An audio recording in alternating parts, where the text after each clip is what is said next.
नमस्कार साथियों। आज का अपना टॉपिक है ब्रुसेलोसिस, एक प्रकार की बैक्टीरियल डिजीज। टॉपिक का नाम क्या है? ब्रुसेलोसिस। तो देखिए, ब्रुसेलोसिस रोग क्या है, कैसे फैलता है और इसके बचाव के तरीके क्या क्या हो सकते हैं, इन चीजों का डिस्कशन हम इस टॉपिक के अंदर करेंगे। तो सबसे पहला जो पॉइंट बनता है, ब्रुसेलोसिस किस प्रकार का इन्फेक्शन है या किस प्रकार की डिजीज है। तो ब्रुसेलोसिस एक प्रकार का क्या है? जीवाणु जनित रोग। तो पहला पॉइंट क्या बनता है? यह एक जीवाणु जनित रोग है।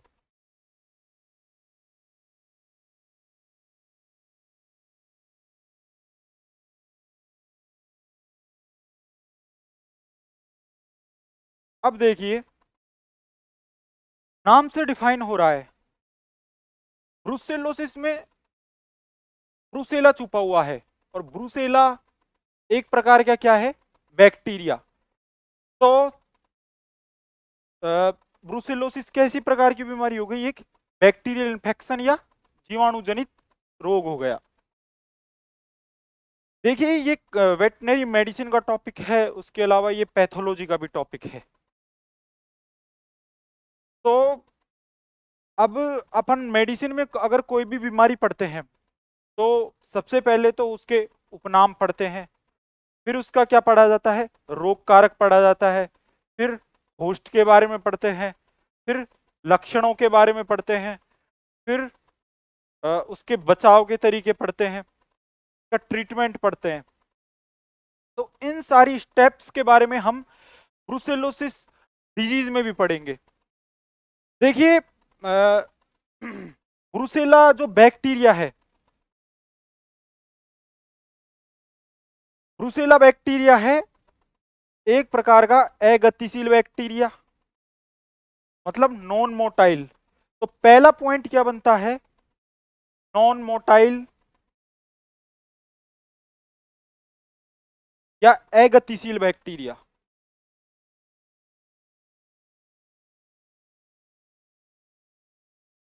दूसरा, जो यह बैक्टीरिया है वह किस प्रवृत्ति का है? वायवीय प्रकृति का। तो एरोबिक बैक्टीरिया है, वायवीय की नेचर कैसी है? वायवीय। थर्ड पॉइंट आता है कि जो ब्रुसेला है ये कैसा बैक्टीरिया है? Rod shape. अपन बैक्टीरियोलॉजी में पढ़ते हैं कि कौन से आकार का बैक्टीरिया किस प्रकार का है। जैसे कई छड़नुमा होते हैं, कई तंतुनुमा होते हैं। तो ब्रुसेला जो बैक्टीरिया है वो कैसा है? Rod shape bacteria.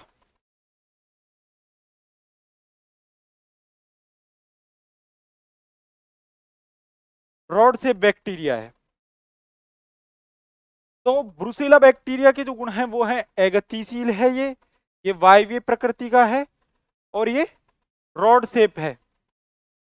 ठीक है। तो अपन ने ब्रुसेला बैक्टीरिया के बारे में जनरली डिस्कशन कर लिया कि इसके तीन कैरेक्टर पड़े हैं। एक तो ये अगतिशील है, मतलब नॉन मोटाइल है, इसमें गति नहीं पाई जाती है। एरोबिक प्रवृत्ति का है, वायवीय प्रकृति का है। और तीसरा रॉड शेप है। इसकी साइज कैसी है?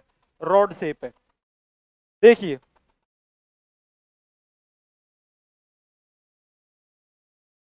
अगले पॉइंट में हम पढ़ेंगे इसके उपनाम क्या क्या हो सकते हैं। इसके उपनाम देखिए, ब्रुसेलोसिस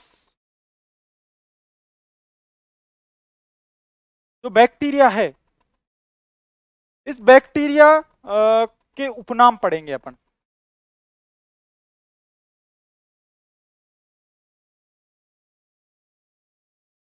मतलब जो ब्रुसेलोसिस बीमारी है इसको अपन और क्या क्या कह सकते हैं। देखिए, ब्रुसेला नाम इस बीमारी का इसलिए पड़ा है क्योंकि ब्रुसेलोसिस की जो खोज की थी वो की थी सर डेविड ब्रूसे ने। किसने की थी? डेविड ब्रूसे। डेविड ब्रूसे नामक साइंटिस्ट ने इसको 1855 में खोजा था, और ये एक ब्रिटिश साइंटिस्ट थे। कैसे थे? एक ब्रिटिश साइंटिस्ट। तो ब्रुसेलोसिस की जो खोज की वो किसने की? डेविड ब्रूसे ने। कब की? 1855 में, और ये ब्रिटिश साइंटिस्ट थे। तो पहला पॉइंट यहां से क्लियर होता है अपना। अब देखिए उपनाम में अपन क्या क्या इसको उपनाम दे सकते हैं। देखिए ब्रुसेलोसिस का जब उपनाम पढ़ते हैं हम, तो सबसे पहला इसका उपनाम आता है बैंक्स डिजीज। क्या बोलते हैं? Banks disease.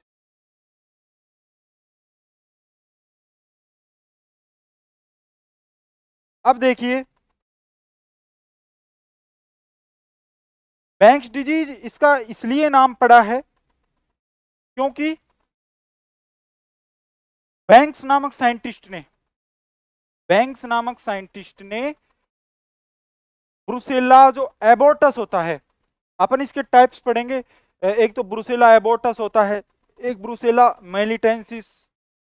तो ब्रुसेला एबोर्टस की जो खोज की थी वो की थी बैंक्स नामक साइंटिस्ट ने डेनमार्क में 1827 में। तो उस वैज्ञानिक के आधार पर जो इस बीमारी का नाम पड़ा है वो पड़ा है बैंक्स डिजीज।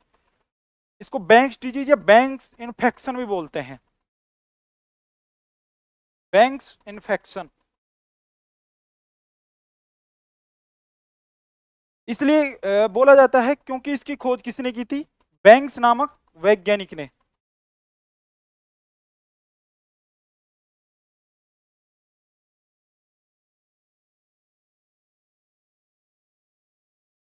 ये खोजा था। दूसरा पॉइंट अपना यह बनता है, देखिए ब्रुसेलोसिस जो बीमारी है वो किस प्रकार की बीमारी है? एक प्रकार का जूनोटिक इन्फेक्शन है। मतलब जूनोटिक इन्फेक्शन वे होते हैं जो कि मनुष्य से पशु और पक्षियों में, और पशु और पक्षियों से किसमें? मनुष्यों में फैलते हैं।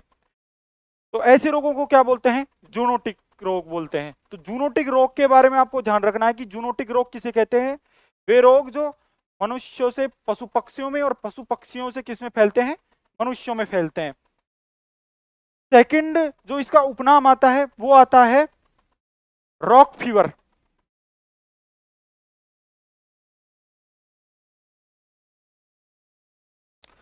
देखिए रॉक का अर्थ क्या होता है? चट्टान। और फीवर का अर्थ क्या होता है? बुखार। तो चट्टानी बुखार किस बीमारी को बोलते हैं? ब्रुसेलोसिस को बोलते हैं। क्योंकि जो ब्रुसेलोसिस का इन्फेक्शन होता है, मतलब ब्रुसेलोसिस की संभावनाएं चट्टानी जहां क्षेत्र होते हैं उस जगह ज्यादा होती है। मतलब चट्टानी रीजन्स जहां घाटियां होती है, चट्टाने होती हैं। तो ब्रुसेलोसिस का क्या उपनाम पड़ गया? दूसरा रॉक फीवर या चट्टानी बुखार। तीसरा इसका उपनाम आता है मेडिटेरियन फीवर। क्या उपनाम आता है इसका? Mediterranean fever.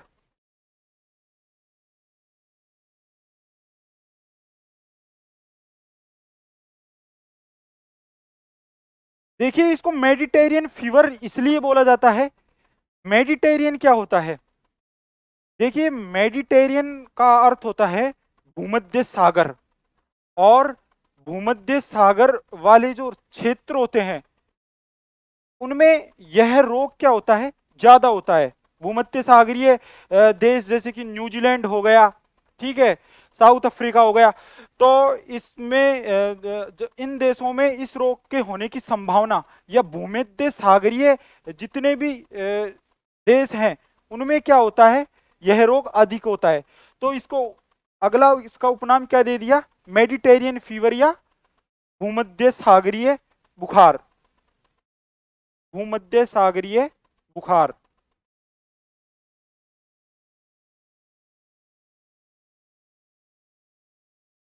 अगला हम इसका उपनाम पढ़ते हैं, और इसको क्या बोलते हैं? देखिए इसको बोला जाता है अंडुलेंट फीवर। अंडुलेंट फीवर।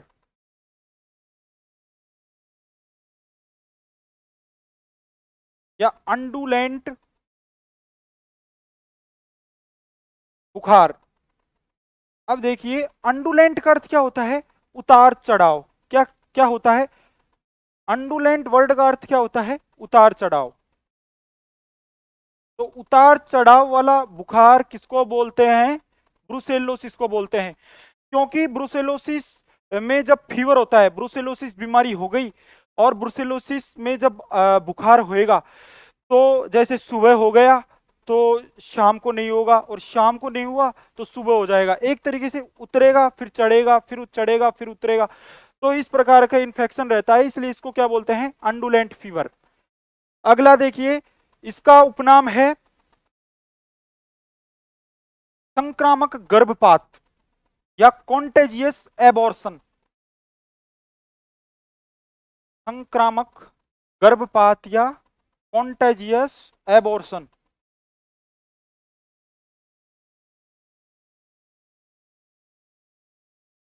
अब देखिए एबॉर्शन का अर्थ क्या होता है? एबोर्टेड।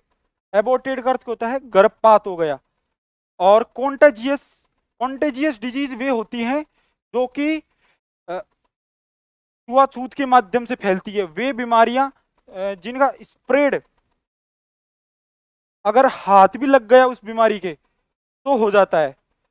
तो ऐसे इन्फेक्शंस जो कि छुआछूत या मिलने से फैलते हैं उनको क्या बोलते हैं? Contagious disease.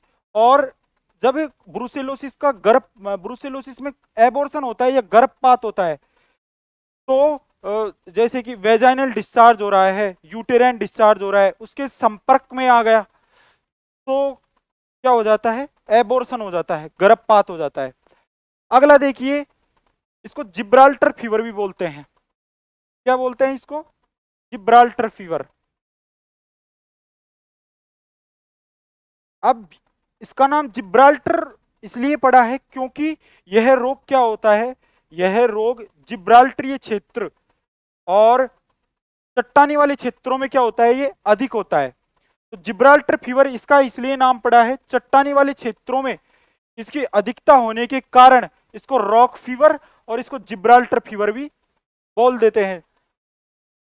और इसके अलावा इसको बोलते हैं लहरदार बुखार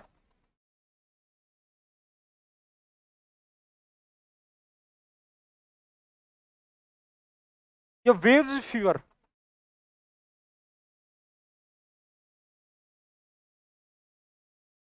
ब्रुसेलोसिस का जब इन्फेक्शन होएगा तो बुखार होता है। तो बुखार जब होता है तो एक तरीके से लहर के रूप में होता है,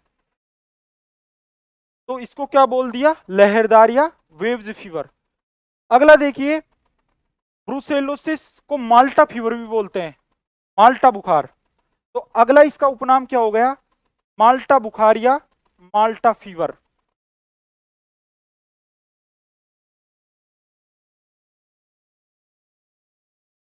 माल्टा फीवर बोल दिया।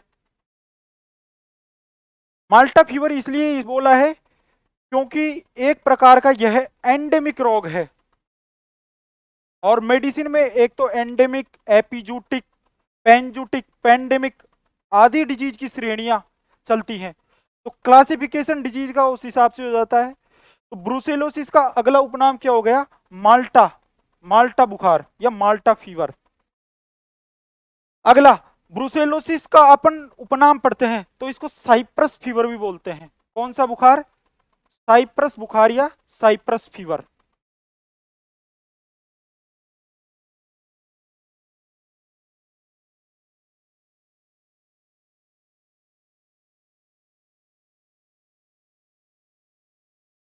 साइप्रस फीवर भी बोलते हैं इसको। तो अपन ने ब्रुसेलोसिस के उपनाम पढ़े हैं। इसको बैंक्स रोग बोलते हैं क्योंकि इसकी खोज बैंक्स नामक साइंटिस्ट ने 1827 में डेनमार्क में की थी। तो नाम से, नाम के आधार पर किसी भी बीमारी पढ़ो, सबसे पहले तो मेडिसिन में वो ही आता है। जैसे कि एंथ्रेक्स को कॉच डिजीज इसलिए बोलते हैं क्योंकि कॉच नामक साइंटिस्ट ने एंथ्रेक्स के बैक्टीरिया की खोज की थी।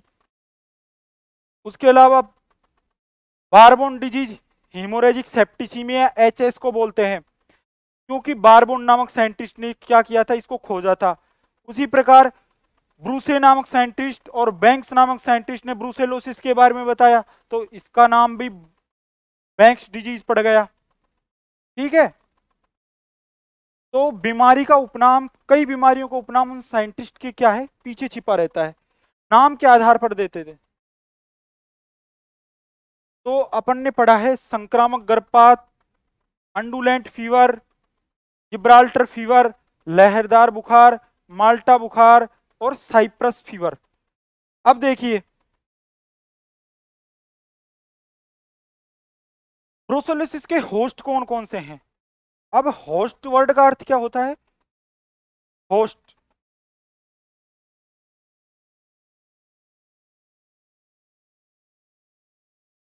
होस्ट क्या होता है, देखिए एक तो गेस्ट होता है, एक होस्ट होता है, आप जनरली सब जानते हो।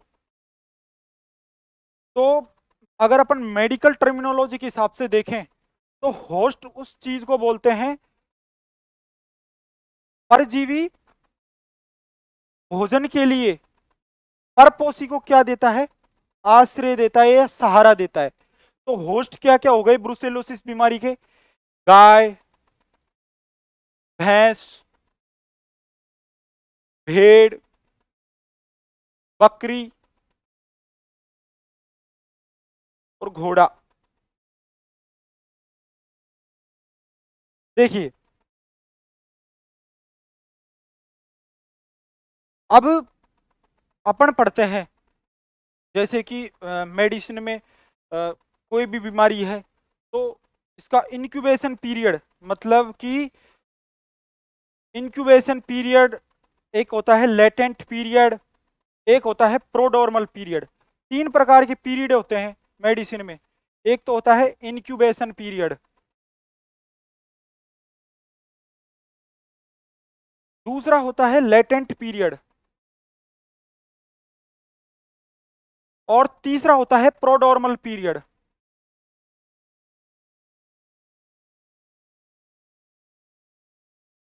तो इंक्यूबेंट, इंक्यूबेशन वर्ड का अर्थ क्या होता है, इंक्यूबेंट। और इंक्यूबेशन क्या होता है कि कोई भी अगर संक्रामक बीमारी हो गई, उस बीमारी का जब बैक्टीरिया या वायरल या कोई भी कारक हो, एज ए काजिव एजेंट के रूप में आप कोई सा भी मान सकते हो कि वो जीवाणु हो, विषाणु हो, प्रोटोजोआ हो, फंगस हो, कुछ भी हो, तो वो प्रवेश किया, उसने प्रवेश किया बॉडी में और उसका प्रथम लक्षण कब प्रकट हुआ, उसको बोलते हैं इनक्यूबेशन पीरियड। मतलब कि संक्रामक बीमारी का शरीर में प्रवेश से लेकर प्रथम लक्षण प्रकट होने तक के बीच के समय को क्या बोलते हैं, इनक्यूबेशन पीरियड। यहां इनक्यूबेशन में संक्रामक वर्ड जुड़ जाता है, संक्रामक बीमारी। और लेटेंट, लेटेंट क्या होता है, कोई भी बीमारी उसका प्रवेश हो गया रोग कारक का।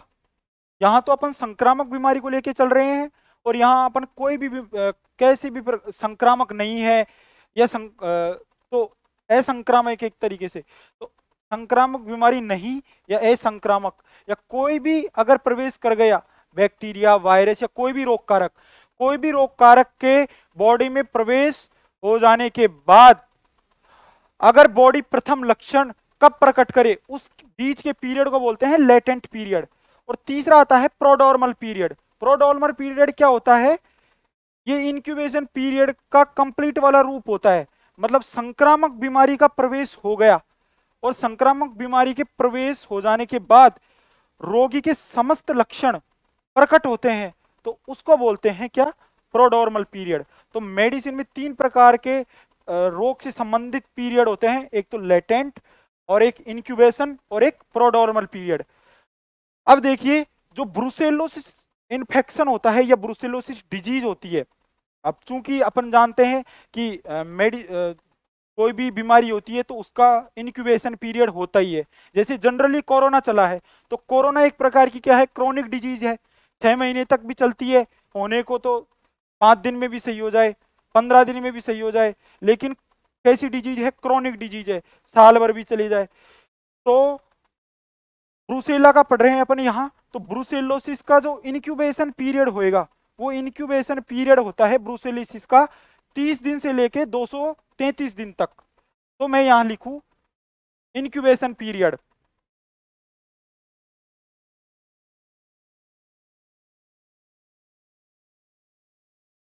तो अगला पॉइंट क्या आता है, इनक्यूबेशन पीरियड। ब्रूसेलोसिस का इनक्यूबेशन पीरियड क्या है, 30 डे से लेकर 233 दिन तक।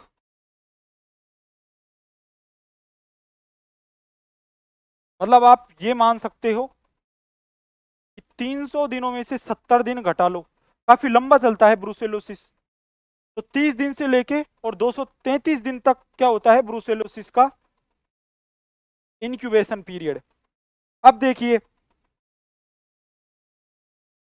एक प्रकार की वायरल डिजीज चलती है एफएमडी, फुट और माउथ डिजीज, मतलब आप सभी जानते हो खुरपका मुंहपका रोग। अब क्या होता है, जब इन बीमारियों का नियंत्रण नहीं हो पाता है, तो गवर्नमेंट एक प्रोग्राम चलाती है, उसको बोलते हैं प्रोफाइलेसिस प्रोग्राम या कंट्रोल प्रोग्राम। अब देखिए अगली जो टर्म आती है यहां, प्रोफाइलेसिस, मतलब कोई बीमारी रुकी नहीं रही है, ठीक है। एक तो प्रोफाइलेक्सिस प्रोग्राम चलते हैं और एक इरिडिकेट प्रोग्राम चलते हैं। प्रोफाइलेक्सिस ब्रूसेलोसिस बीमारी के नियंत्रण के लिए एक प्रोफाइलेक्सिस प्रोग्राम चला गया, इसको बोलते हैं एनवीसीपी, नेशनल ब्रूसेलोसिस कंट्रोल प्रोग्राम। आगे डिस्कशन करेंगे थोड़ा इसका, लेकिन मैं इसलिए बताया क्योंकि इंक्यूबेशन पीरियड क्या होता है, काफी इसका लंबा होता है। तो गवर्नमेंट ने इसके लिए भी क्या है, एक प्रोफाइलेक्सिस, मतलब प्रोफाइलेक्सिस का अर्थ क्या होता है, बचाव होता है। तो बचाव के लिए चलाए जाने वाले प्रोग्राम को या रोग के नियंत्रण के लिए चलाए जाने वाले किसी भी प्रोग्राम को क्या बोलते हैं, प्रोफाइलेक्सिस प्रोग्राम बोलते हैं। अगला देखिए,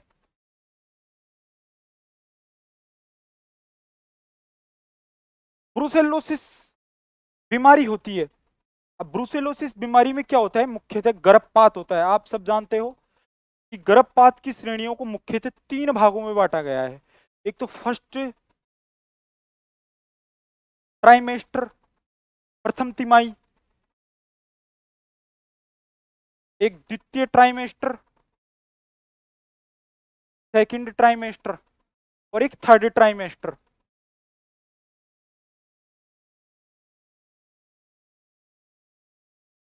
अब देखिए एलएसए 2016 वाली एग्जाम में एक प्रश्न पूछा था कि ब्रूसेलोसिस कौन सी तिमाही में गर्भपात करवाता है, एबॉर्शन कौन सी तिमाही में करवाता है। तो ब्रूसेलोसिस जो गर्भपात करवाता है वो आखिरी तिमाही में, लास्ट ट्राइमेस्टर में ये क्या करवाता है, गर्भपात करवाता है। तो फर्स्ट ट्राइमेस्टर में जो गर्भपात करवाता है वो करवाता है ट्राइकोमोनास।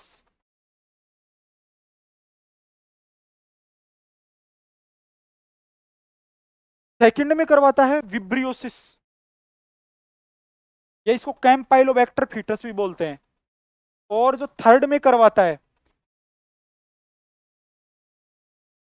वो करवाता है ब्रूसेलोसिस, लेप्टोस्पायरोसिस, लिस्टीरियोसिस। तो ब्रूसेलोसिस कौन से ट्राइमेस्टर में गर्भपात करवाएगा, थर्ड ट्राइमेस्टर में, जिनके भी नाम के आगे सिस जुड़ रहा है। अब देखिए ब्रूसेल्ला, आपने एक टर्म आती है एला, एला का अर्थ क्या होता है, नेगेटिव। तो पास्चुरेला, ब्रूसेल्ला, ये जीवाणु किस टाइप के हैं, ये ग्राम नेगेटिव प्रकार के क्या होते हैं, बैक्टीरिया होते हैं। तो एला वर्ड से ध्यान रखना, एला जो टर्म आती है या शब्द यूज होता है जो वो किसके लिए आता है, नेगेटिव के लिए। तो ब्रुसेलोसिस किस प्रकार का बैक्टीरिया हो गया, एक प्रकार का नेगेटिव, ग्राम नेगेटिव बैक्टीरिया। अब देखिए अगले स्टेप में पढ़ते हैं अपन इसके रोग कारक, कि गाय में भैंस में, भेड़ में, बकरी में, घोड़े में कौन कौन सा ब्रुसेल्ला की प्रजातियों द्वारा क्या होता है, रोग उत्पन्न होता है। तो अपन पढ़ते हैं इटियोलॉजी के बारे में या रोग कारक के बारे में।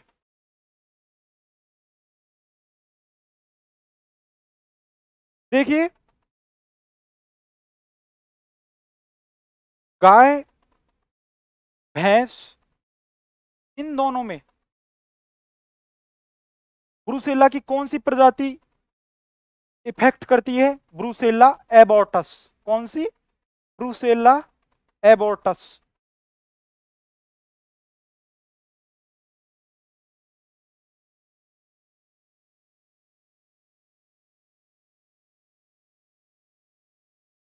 घोड़े में भी यही करती है भाई, ब्रुसेल्ला एबॉर्टस।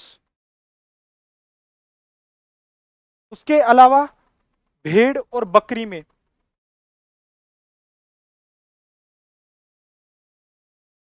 कौन सी करती है? ब्रुसेल्ला मेलिटेंसिस।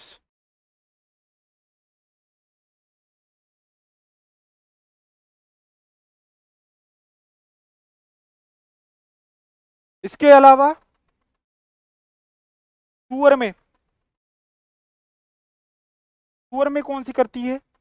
Brucella Swiss. कौन सी करती है? Brucella Swiss. देखिए, नाम से पता चल रहा है स्विस। स्वाइन किसके लिए आता है? स्वाइन या पोर्साइन किस प्रजाति को बोलते हैं? सुअर की प्रजाति को बोलते हैं। तो स्विस वर्ड किसके लिए आ गया? सुअर के लिए। ठीक है, सुअरी के लिए, सॉरी सुअरी के लिए। तो ब्रुसेल्ला स्विस किसको इन्फेक्ट करेगा? सुअर को, पिग वाली प्रजाति को। अब देखिए, गाय, भैंस और घोड़े में कौन सा रोग कारक हो गया? ब्रुसेल्ला एबॉर्टस। उसके अलावा भेड़ बकरी में ब्रुसेल्ला मेलिटेंसिस, सुअरी में ब्रुसेल्ला स्विस। अब देखिए, कुत्ते का पढ़ते हैं अपन आगे। कुत्ते का, कुत्ते का कौन सी करेगी? ब्रुसेल्ला कैनिस। कौन सी? कैनिस, ब्रुसेल्ला कैनिस। देखिए, कैनिस फेमिलियरियस किसका उपनाम है? इसका साइंटिफिक नाम है, कुत्ते का नाम है। तो कैनिस वर्ड किसके लिए आता है? कुत्ते के लिए। तो ब्रुसेला जो कैनिस किसको करेगी? कुत्ते को। अगला देखिए, भेड़ में करती है ब्रुसेला ओविस। मेलिटेंसिस भी भेड़ बकरियों में करती है, लेकिन भेड़ में ओविस भी करती है। तो ब्रुसेला ओविस जो प्रजाति होती है वो भेड़ में भी करती है। तो अगला आता है ब्रुसेला ओविस। ब्रुसेला ओविस किसको करेगी? भेड़ को। ओविस एरिस किसका साइंटिफिक नेम है? भेड़ का। अगला देखिए, मान लीजिए यह बीमारी या इस बीमारी का अगर ट्रांसमिशन हो गया, या ये फैलती किससे है, स्प्रेड किससे होती है, ये फैलने का रीजन क्या है या माध्यम क्या है? तो देखिए, mode of transmission medical terminology में यूज करते हैं फैलने के प्रसार को, MOT या स्प्रेड। स्प्रेड होने का क्या माध्यम है इस बीमारी का? देखिए, ब्रुसेला जो बैक्टीरिया होता है, ब्रुसेला बैक्टीरिया क्या होता है कि जनरली एक प्रकार का वाइड स्प्रेड बैक्टीरिया होता है, जो कि क्या होता है, सभी क्षेत्रों में पाया जाता है। अब जब अपन दो सीरीज पढ़ेंगे, एक तो मानव को कैसे अफेक्ट करता है और एक जानवर को कैसे अफेक्ट करता है। अब मान लीजिए कोई भी जानवर के डिस्टोकिया हुआ है, या यूटोकिया हुआ है या पार्चुरेशन हुआ है, तो क्या होता है कि वेजाइनल डिस्चार्ज के माध्यम से भी ये फैलता है। वेजाइनल डिस्चार्ज मतलब वेजाइना से जो तरल निकलता है उसके माध्यम से फैलता है। फैलता जब है जब वह पशु ब्रुसेल्ला से पीड़ित हो। किससे? ब्रुसेल्ला से पीड़ित हो। दूसरा, तो स्प्रेड होने के माध्यम में अपन ने क्या क्या पढ़ा है? पहला पॉइंट क्या आ गया? Vaginal discharge. दूसरा, स्प्रेड होने का माध्यम क्या है? Uterine discharge. यूटेराइन, यूटेराइन मतलब यूट्रस, गर्भ से निकलने वाले क्या? लिक्विड में। यूटेराइन डिस्चार्ज के माध्यम से भी ये क्या होता है, फैलता है।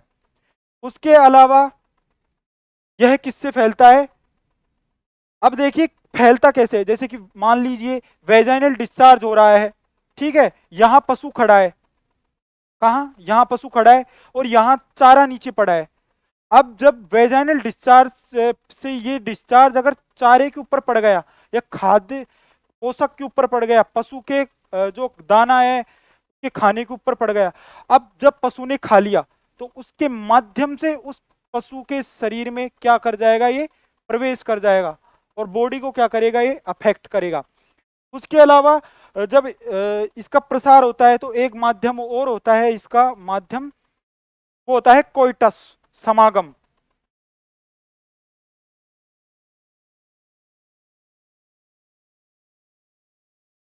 तो एक लाइन बनती है, ब्रुसेलोसिस का इन्फेक्शन एक प्रकार की कोइटस डिजीज का उदाहरण है। ब्रुसेलोसिस एक प्रकार का संसर्गजनित रोग है और जो ये कोइटस वाला जो इन्फेक्शन होता है, कोइटस इन्फेक्शन, ये केवल सुअर में, सुअर ही में फैलता है। कोइटस द्वारा मतलब समागम द्वारा किस में फैलता है, ओनली फिश वाली प्रजाति में या सुअरी में। तो अपन ने इसके फैलने के माध्यम पढ़े, एक तो वेजाइनल डिस्चार्ज से फैलता है, एक यूटेराइन डिस्चार्ज से फैलता है और एक ये कोइटस या समागम से फैलता है। वो किस में फैलता है, सुअर में फैलता है। अगला देखिए, रोग के लक्षण क्या क्या हो सकते हैं।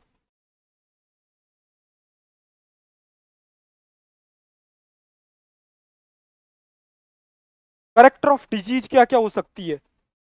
तो ब्रुसेलोसिस जो बीमारी है, इसमें क्या होता है कि वेजाइना से लिक्विड निकलता है, वेजाइना से हल्का भूरा द्रव आता है। तो मैं यहां क्या लिख सकता हूं, योनि से हल्का भूरा द्रव।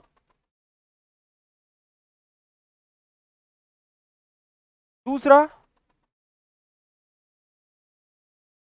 अब क्या होता है कि एक प्रकार की शर्करा होती है इरिथ्रिटोल शर्करा, और इरिथ्रिटोल शर्करा ये क्या होती है कि फीटस में पाई जाती है, प्लेसेंटा में। तो अपरा में पाई जाने वाली एक शर्करा होती है इरिथ्रिटोल शर्करा, और इस शर्करा के कारण यह बैक्टीरिया तेजी से वृद्धि करता है गर्भ में। तो इरिथ्रिटोल एक प्रकार की शर्करा होती है और ये क्या कर देती है, चमड़े जैसा प्लेसेंटा बना देती है। तो लेदरी लाइक प्लेसेंटा या चमड़े जैसा प्लेसेंटा किस बीमारी का प्रमुख लक्षण हो गया,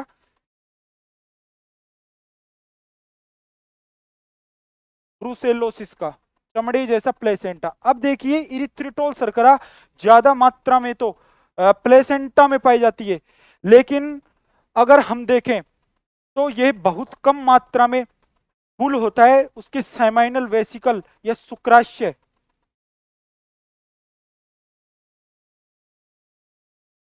और उसके स्क्रोटम में भी पाई जाती है।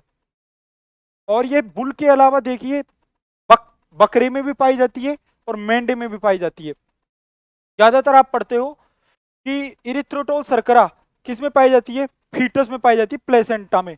लेकिन इसके अलावा यह बुल के, बोअर के और बक और रैम, मतलब बैल हो गया, मेंढा हो गया, बकरा हो गया और सुअर हो गया, उनके शुक्राशय में भी क्या होती है, ये उपस्थित होती है। तो इरिथ्रिटोल शर्करा क्या करती है, चमड़े जैसे प्लेसेंटा के लिए क्या होती है, ये रेस्पॉन्सिबिलिटी या उत्तरदायी होती है। अगला देखिए, ब्रुसेलोसिस का इन्फेक्शन होएगा तो ब्रुसेलोसिस के इन्फेक्शन में मेस्टाइटिस हो जाती है पशु के। मेस्टाइटिस मतलब मेस्ट वर्ड किसके लिए आता है, मेस्टोलॉजी। मेस्टोलॉजी है स्तन ग्रंथियों का अध्ययन। तो मेस्टाइटिस स्तन ग्रंथियों की सूजन हो गई। तो मेस्टाइटिस, मेट्राइटिस या कोलपाइटिस या वेजाइनाइटिस, इस बीमारी के क्या है, प्रमुख लक्षण है। मेस्टाइटिस स्तन ग्रंथियों की सूजन, मेट्राइटिस गर्भ की सूजन, कॉलपाइटिस वेजाइना की सूजन, इसको वेजाइनाइटिस भी बोलते हैं। मेट्राइटिस, देखिए मेट्रो वर्ड किसके लिए आता है, यूट्रस के लिए या गर्भ के लिए। जैसे कि पेरीमेट्रियम, मायोमेट्रियम और एंडोमेट्रियम, 3 परतें होती है यूट्रस की। और मेट्रोलॉजी के किसका अध्ययन है, गर्भ। तो मेट्रो वर्ड किसके लिए आता है, यूट्रस के लिए। मेट्राइटिस किसकी सूजन हो गई, यूट्रस की सूजन हो गई। और कॉलपाइटिस वेजाइनिक सूजन हो गई। तो ब्रुसेलोसिस का अगला लक्षण क्या हो गया, मेस्टाइटिस हो जाती है, मेट्राइटिस हो जाती है और कॉलपाइटिस हो जाती है। और आखिरी तिमाही में गर्भपात।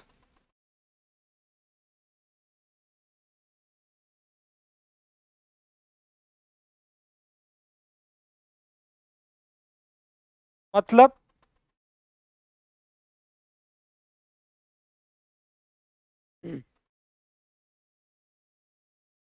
9 महीने का क्या होता है पशु का, ठीक है, गर्भकाल। तो लास्ट वाली तिमाही में क्या करवाता है, ये एबॉर्शन करवा देता है। अब देखिए ब्रुसेल्ला की ब्रुसेला बैक्टीरिया की वृद्धि के लिए एक गैस आवश्यक होती है, उसको बोलते हैं कार्बन डाइऑक्साइड या CO2। जैसे अपन पढ़ते हैं BQ रोग में या ब्लैक क्वार्टर जो रोग होता है, उस रोग में वृद्धि के लिए H2S गैस क्या होती है, उत्तरदायी होती है। उसी प्रकार ब्रुसेला जब इन्फेक्शन होता है उस रोग में CO2 गैस का रेस्पॉन्सिबिलिटी अधिक होती है, CO2 गैस उत्तरदायी होती है बढ़ने के लिए। अगला लक्षण देखिए ब्रुसेला का, अगर हम मेल की बात करें तो नर में क्या होता है, वृषणों में सूजन या टेस्टिस में सूजन। और टेस्टिस में सूजन आ जाती है, इसको क्या बोलते हैं, ऑर्काइटिस। नर में वृषणों में सूजन। और वृषणों की सूजन को क्या बोलते हैं, ऑर्काइटिस। देखिए और को जो टर्म आती है, और को टर्म आती है टेस्टिस के लिए। अगला स्पोंडाइलाइटिस हो जाती है। स्पोंडाइलाइटिस मतलब कशेरुकाओं में सूजन।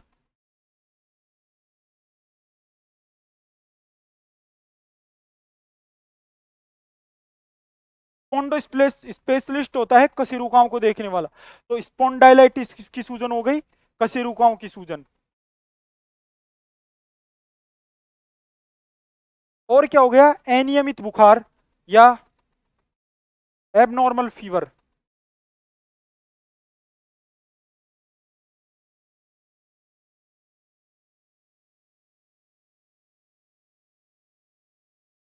एबनॉर्मल फीवर किस बीमारी का लक्षण है, ब्रुसेलोसिस का। कशेरुकाओं में सूजन, नर में टेस्टिस में सूजन, ये किस बीमारी के प्रमुख लक्षण हैं, ये हैं ब्रुसेलोसिस के। अब देखिए जैसे ब्रुसेलोसिस का जब इन्फेक्शन होता है, तो ब्रुसेलोसिस का जो इन्फेक्शन होएगा, मानव में इन्फेक्शन कैसे होता है ब्रुसेलोसिस का। जैसे कि कोई गाय है और इस गाय के क्या हो रहा है, ब्रुसेला हो रहा है। और इस ब्रुसेला वाली गाय का दूध बिना उबाले पी लिया तो क्या हो जाएगा, इन्फेक्शन हो जाएगा। और बिना पके हुए मांस को खाने से, तो इन दोनों के माध्यमों से ब्रुसेला का इन्फेक्शन होता है। जैसे कि अपन अलग भाषा में बोले तो इसको बोलते हैं uncooked meat eating the card like infection of Brucella. मतलब बिना भुने हुए मांस खाने से, नॉन रोस्टेड मीट अगर मानव खा रहा है तो मानव में क्या होगा, ब्रुसेलोसिस के इन्फेक्शन होने की संभावनाएं ज्यादा रहेगी। दूसरा, अपाश्चुरीकृत या अनपाश्चुराइज्ड डेयरी उत्पादों के खाने से, जैसे कि दूध को भी बिना उबाले पी रहा है, तो दूध को बिना उबाले जब पीता है तो चूंकि सीधी सी बात है ब्रुसेला नष्ट नहीं होता है, तो मानव में क्या हो जाती है, ब्रुसेलोसिस। तो अपाश्चुरीकृत डेयरी उत्पादों के खाने से और बिना भुने हुए मांस के खाने से ब्रुसेलोसिस के इन्फेक्शन होने की संभावनाएं क्या रहती है, ज्यादा होती है। तो अपाश्चुरीकृत या अनपाश्चुराइज्ड दूध ओब्लिक मांस खाने से। अब देखिए इस बीमारी की एक और खास बात है।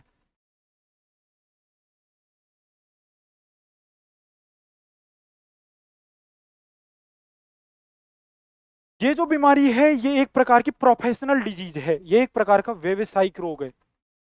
और जो यह व्यावसायिक रोग है, व्यावसायिक रोग क्या करता है, जो वेटनेरियंस को बहुत प्रभावित करता है। एक प्रकार का व्यावसायिक रोग जो कि पशु चिकित्सा कर्मियों को बहुत प्रभावित करता है। कौन सा है? ब्रूसेलोसिस। क्योंकि देखिए, और इसके मानव में फैलने के जो माध्यम है वो क्या क्या है, ये कैसे पशु चिकित्सक को प्रभावित करती है। देखिए, जब अपन जैसे पशु चिकित्सक एआई कर रहा होता है, कोई भी वेटनेरियंस एआई कर रहा होता है और प्रेगनेंसी डायग्नोसिस कर रहा होता है, तो उसको जब वह हाथ देता है, तो अगर वो बिना सीथ पहने हुए, बिना स्लीम पहने हुए अगर वो हाथ दे देता है वेजाइना में, रेक्टम में हाथ दे देता है, तो उसके जो इसका जो इन्फेक्शन है वो हाथों में आ जाएगा। और हाथों में आने से आप जानते हो एक प्रकार की कौन सी डिजीज है? प्रोफाइलेसिस, एक प्रकार की कॉन्टेजियस डिजीज है, जो कि क्या है, एबोर्टस करवाती रहती है, बार बार में गर्भपात करवाती रहती है ये। तो पशु चिकित्सा कर्मियों का रोग, जो कि वेटनेरियंस और कोई भी मान लीजिए ब्रूसेलोसिस का उपचार कर रहा है, उसको क्या करती है, ये प्रभावित करती है। अगला देखिए, ब्रूसेलोसिस जो बीमारी है, ब्रूसेलोसिस बीमारी के लिए क्या है, कई प्रकार की टेस्ट चलते हैं। जैसे कि एंथ्रेक्स में पढ़ते अपन, एस्कोली टेस्ट किया जाता है, मैकफेडेन टेस्ट किया जाता है। तो ब्रूसेलोसिस जो बीमारी होती है, इसमें कई प्रकार के टेस्ट आते हैं। सबसे पहला मुख्य जो टेस्ट है,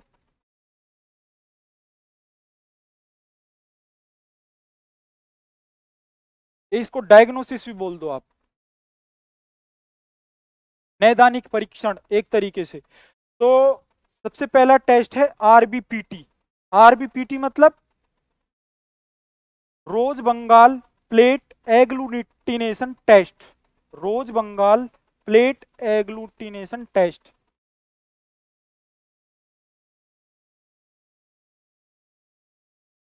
टेस्ट, पहले इस टेस्ट के बारे में समझिए। रोज बंगाल जो प्लेट टेस्ट है, ये कैसे किया जाता है? जैसे कि डब्ल्यूबीसी ले ली, मान लीजिए चीन का वो ले लिया। उसमें क्या होती है, अपन इम्यूनोलॉजी में पढ़ते हैं एग्लूटिनिन क्रियाएं। एग्लूटिनिन मतलब क्या होता है, एंटीजन व एंटीबॉडी की परस्पर क्रियाएं करवाई जाती है, उसको बोलते हैं एग्लूटिनेशन टेस्ट। तो आरबीपीटी जो टेस्ट है, रोज बंगाल जो प्लेट टेस्ट है, वो किसके लिए किया जाता है? ब्रूसेलोसिस के लिए किया जाता है। उसके अलावा कुंभ टेस्ट किया जाता है ब्रूसेलोसिस के लिए। कौन सा? कुंभ, कुंभ परीक्षण।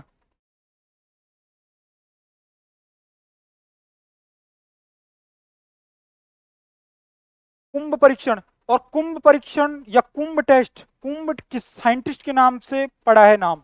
कुंभ जो एक प्रकार का साइंटिस्ट था, इन्होंने ब्रूसेलोसिस का टेस्ट, एक प्रकार की एग्लूटिनेशन रिएक्शंस करवाई थी, तो इन्होंने खुद के नाम के आधार पर दे दिया कुंभ टेस्ट। तीसरा जो टेस्ट आता है ब्रूसेलोसिस का, वो आता है मिल्क रिंग टेस्ट। कौन सा? Milk ring test. दूध का टेस्ट किया जाता है मिल्क रिंग, एक वलय के रूप में। रिंग वैक्सीनेशन या रिंग आप जानते हो, तो मिल्क रिंग टेस्ट।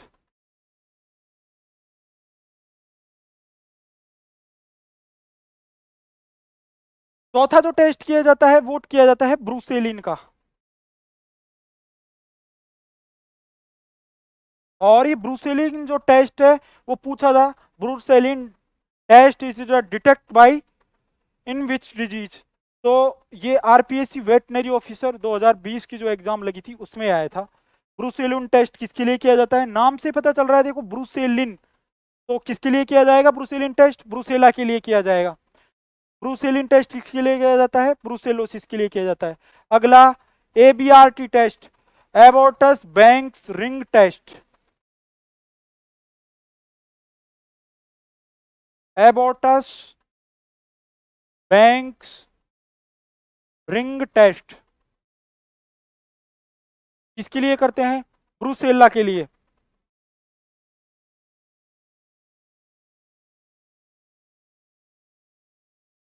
उसके अलावा किया जाता है इसके लिए guinea pig agglutination test. Guinea pig agglutination test, ये जो टेस्ट है गुइना पिग्स, गुइना पिग क्या होते हैं? छोटे जानवर, लैब वाले जानवरों को बोलते हैं गुइना पिग्स, के लिए किया जाता है गुइना पिग एग्लूटिनेशन टेस्ट। अगला देखिए, ब्रूसेलोसिस के लिए जो टेस्ट किया जाता है वो टेस्ट किया जाता है कार्ट टेस्ट, कार्ड कार्ड परीक्षण।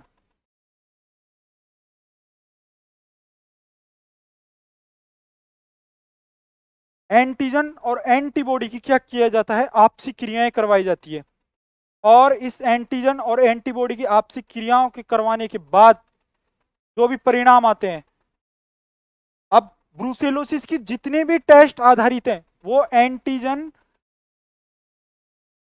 एंटीबॉडी, एग्लूटिनिन रिएक्शन पर आधारित होते हैं। एग्लूटिनिन मतलब चिपकना, ग्लूटिनिन, ग्लू वर्ड किसके लिए आता है? गोंद के लिए, चिपकती है। तो एग्लूटिनिन रिएक्शंस जितने भी आती हैं वो ब्रूसेल्ला से संबंधित होती हैं।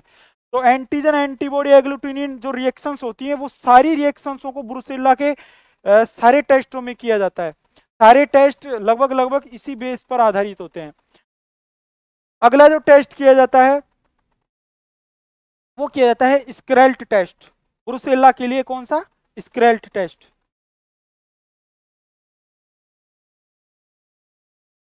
या स्क्राल्ट परीक्षण। तो अपन ने क्या है, ब्रूसेल्ला के क्या पढ़े?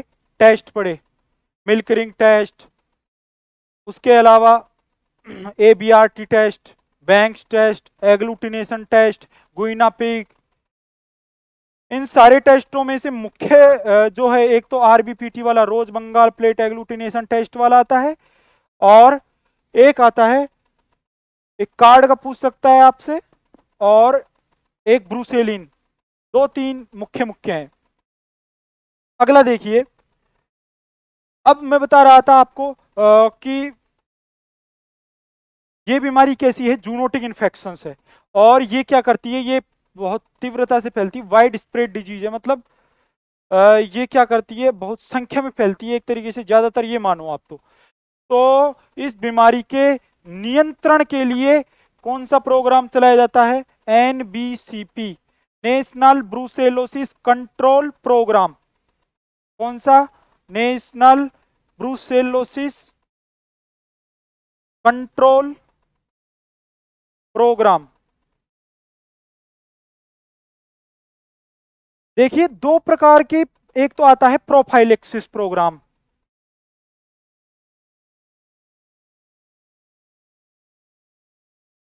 और एक आते हैं ED, इरेडिकेट प्रोग्राम।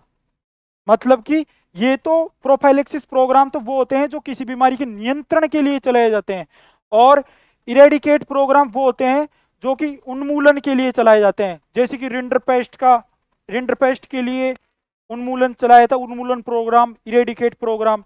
उसी प्रकार ब्रूसेलोसिस के लिए कौन सा चलाया जा रहा है? प्रोफाइलेक्सिस प्रोग्राम, जिसमें भी NBCP। तो आपको किसी रोग को उन्मूलित करने के लिए चलाए जाने वाले प्रोग्राम को इरेडिकेट प्रोग्राम कहते हैं, और किसी रोग को नियंत्रण करने के लिए चलाए जाने वाले प्रोग्राम्स को क्या कहते हैं? प्रोफाइलेक्सिस प्रोग्राम्स कहते हैं। अब देखिए, जैसे FMDCP आप पढ़ते हो, foot and mouth disease control programme, ठीक है। उसके अलावा कॉक्सिडियोसिस, कॉक्सिडियोसिस एक प्रकार की बीमारी होती है जो कि क्या करती है? मुर्गियों को प्रभावित करती है सर्वाधिक। तो कॉक्सिडियोसिस के लिए कौन सा शटल प्रोग्राम चलाया जा रहा था? Shuttle programme. तो उसी प्रकार ब्रूसेलोसिस के लिए कौन सा है? NBC की, नेशनल ब्रूसेलोसिस कंट्रोल प्रोग्राम। अगला देखिए, ब्रूसेलोसिस जो बीमारी है इसकी क्या ड्रग ऑफ चॉइस? DOC आप पढ़ते हो, फार्माकोलॉजी में लैटिन शब्दावलियां होती है ये। DOC मतलब RX, drug of choice, medicine में भी आता है लास्ट में। तो ड्रग ऑफ चॉइस क्या हो गई इसकी? OTC, oxy tetracycline. Oxy tetracycline.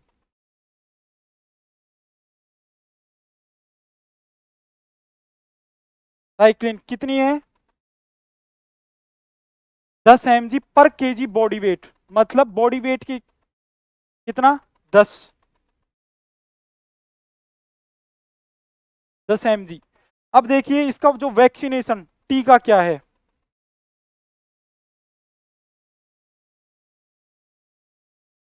Brucellosis का जो टीका आता है, इसके अलावा ब्रूवैक्स भी काम में ली जाती है इसमें, ब्रूवैक्स। वैक्सीनेशन, तो वैक्सीनेशन ब्रुसेलोसिस का जो वैक्सीनेशन किया जाता है, ब्रुसेलोसिस का वैक्सीनेशन, एक आती है काफ फूड वैक्सीन।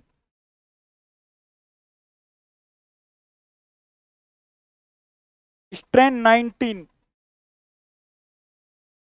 इसे बचपन का टीका भी कहते हैं। क्या कहते हैं? बचपन का टीका। और यह ओनली कौन सी फीमेल में किया जाता है? फीमेल में, मादा में। तो ब्रुसेलोसिस का जो वैक्सीनेशन नेम है क्या है? का फूड वैक्सीन स्ट्रेन 19। इसके क्या कहते हैं? बचपन का टीका भी बोला जाता है। और इसकी ड्रग ऑफ चॉइस क्या हो गई? ऑक्सीटेट्रासाइक्लिन।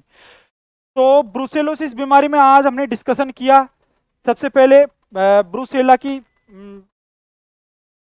प्रजातियों के बारे में, ठीक है, उसके लक्षण के बारे में, उसके बाद रोग कारक के बारे में, उसके बाद लक्षण, बचाव और उपचार।